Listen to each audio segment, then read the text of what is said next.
কতদিন এই চাবি তোমার তালায় দেওয়ার জন্য অপেক্ষা করতেছি। ইস, কি করতেছে দোস্ত? ওই দোস্ত। হ্যাঁ হ্যালো বাবা, কোথায় আছো তুমি? কবে আসবা? এত দেরি হবে? আর এদিকে তো বাসার জন্য মানুষ পাগল করে দিচ্ছে, অনেকজন লোক আসছে, কি করব? আরে বাবা তুমি তো বলছো দিয়ে দেওয়ার জন্য, কিন্তু আমি কি করে দিব? বাটপাড়ারা আসে এখানে, বুঝো না? হ্যাঁ বাবা, এখানে তো অনেক চিটার আসে, কি করবো বলো? দিয়ে দেবো না? ম্যাডাম, একটা বাসা ভাড়া সাইন। হ্যাঁ বাবা, আচ্ছা আমি তোমাকে পরে কল দিই, লোকজন আসছে হয়তো বাসা ভাড়ার জন্য। আচ্ছা দেখি। ওকে, ভালো থাকো, হ্যাঁ, আল্লাহ হাফেজ। ম্যাডাম, হ্যাঁ জি বলেন। বাসা ভাড়া সাইনবোর্ড লাগানো দেখলাম রাস্তায়। হ্যাঁ আমরা লাগিয়েছি। ও, আমরা তো বাসার জন্য আসলাম। ও আচ্ছা, কয়জন থাকবেন? জি, আমরা থাকবো অনলি 3 জন। 3 জন? হ্যাঁ, হ্যাঁ। ও আচ্ছা, কি হয় আপনার? এটা হচ্ছে আমার ছোট ভাই আর এটা হচ্ছে আমার স্ত্রী।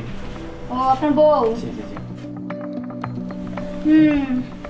বুঝলাম। তো 3 জনই এখানে থাকবেন? জি জি জি। কেমন জানি লাগছে আমার। কি আপা কেমন লাগতেছে? আপনার টাকা পয়সা হলে কোনো সমস্যা নাই, টাকা যা লাগে নেন, আমাদের একটু সাহায্য। শুনেন শুনেন শুনেন, এখানে টাকা পয়সা দিয়ে কিছু হয় না, মান সম্মানের একটা বিষয় আছে, ঠিক আছে? এখন মান সম্মান যদি না থাকে তাহলে টাকা দিয়ে আমি কি করব? দেখেন ম্যাডাম, আসলে আপনি পুরাটাই ভুল বুঝতেছেন। আমি তো বললামই, এ আমার ছোট ভাই আর এই হচ্ছে আমার স্ত্রী। আপনি যা ভাবতেছেন তা না। তাছাড়া আমাদের বাসা ভাড়া দিলে আপনার কিন্তু লস হবে না। মাস শেষ হওয়ার আগেই মনে করেন যে ভাড়া আরো 500 টাকা বেশি দেবো আমরা। সেটা তো সমস্যা না, কিন্তু এ কি আপনার সত্যি বউ?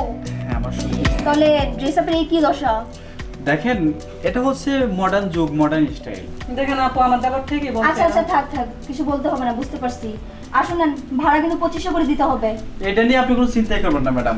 2500 টাকায় দেবো, মাস শেষ হওয়ার আগেই দেবো। ম্যাডাম, চাবিটা দেন খালি করে। হ্যাঁ চাবি তো দিব, তার আগে একটা কথা তো শুনবেন। বলেন বলেন। রুম কিন্তু একটাই, এখন আপনারা 3 জন, আপনারা 3 জন কি করে থাকবেন? আচ্ছা ঠিক আছে, ভাই আর ভাবি খাটের উপর থাকবে না, আমি নিচে থাকবো, সমস্যা নাই।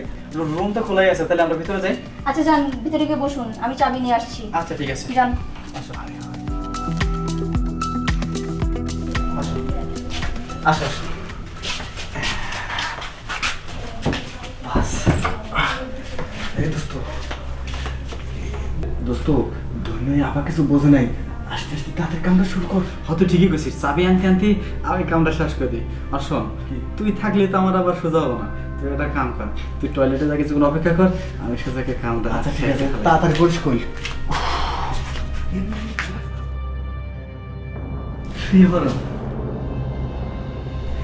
তোমার আপন করে পাওয়ার জন্য প্রয়োজনে রুম ভাড়া নিছি, কিন্তু আমার বন্ধুটা ডিস্টার্ব, ওর জন্য কোনো কিছু করা যায় না, বুঝছো কি?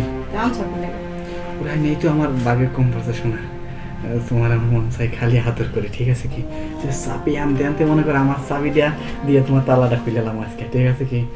কতদিন এই চাবি তোমার তালায় দেওয়ার জন্য অপেক্ষা করতেছি। ইস, কি করতেছে দোস্ত?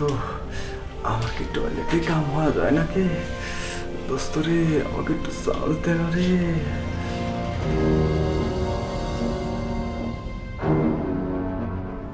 ওই দোস্ত, দোস্ত রে, তোদের এইসব নীলা কীর্তন দেখে আমি পাগল হয়ে গেলাম। দোস্ত রে, আমাকে একটু চান্স দে, আমার প্যান্ট ট্যান্ট করে নষ্ট হয়ে গেল। দূর, আমি আমার প্যান্টটা খুলিই নেই, দেখ নে। দেখি। তাহলে যা খোলা লাগে আমি খুলছি। এই কি হচ্ছে সব? হ্যাঁ কিছু না। বের হন, বের হন কোথায় বাসা থেকে। আরে ম্যাডাম, কিছু না, ওই যে আমার বোর কিছুগুলো নিয়ে আমি কি বসে দেখছি আসলাম। না? হ্যাঁ? আমি কি চোখে দেখি নাই? বের হন, যাচ্ছি যাচ্ছি। পুলিশে দেবো আপনাদেরকে। ম্যাডাম ম্যাডাম, আপনার কাছে হাত ধরে মারতে খুশি দেন না। বের হন, যাচ্ছি, বের হন, বের হন, যাচ্ছি। বের হন। এই যে দরজা লাগাইলাম, এই ঘর আর খুলবো না।